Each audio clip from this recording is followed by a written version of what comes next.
पहली बीवी की वफात के बाद दूसरी शादी करने वाले बाप ने अपने 8 साला बच्चे को अपने पास बुलवाया और उससे कहा, बेटा, आज मैं तुमसे एक सवाल पूछना चाहता हूं। यह बताओ कि तुम्हें अपनी मरी हुई मां और नई मां में क्या फर्क लगा।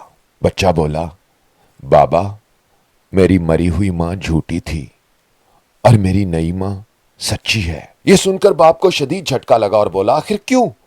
जिस मां ने तुझे जन्म दिया तुझे वो झूठी लगती है, और कल आई हुई वो मां जिसने तुझे जन्म भी नहीं दिया तुझे वो नई मां सच्ची लगती है।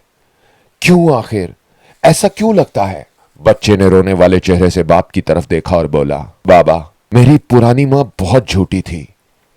जब मैं शरारतें करता वो मुझसे कहती थी, अगर तुमने शरारतें बंद ना की तो मैं तुम्हें खाना नहीं दूंगी।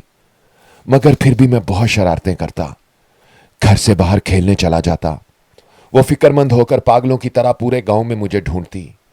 जब मैं उसे मिलता तो मुझे चूमकर अपने सीने से लगा लेती और फिर घर जाकर मुझे अपने पास बिठाकर अपने हाथों से खाना खिलाती थी। बाबा, मेरी नई मां सच बोलती है। कहती है, अगर तू शरारत करेगा तो मैं तुझे खाना नहीं दूंगी। और सच में इसने मुझे 2 दिन से खाना नहीं दिया। आवाज और तस्वीर की दुनिया के दोस्तों, मां जैसी हस्ती दुनिया में है कहां, नहीं मिलेगा बदल, चाहे ढूंढ ले सारा जहां।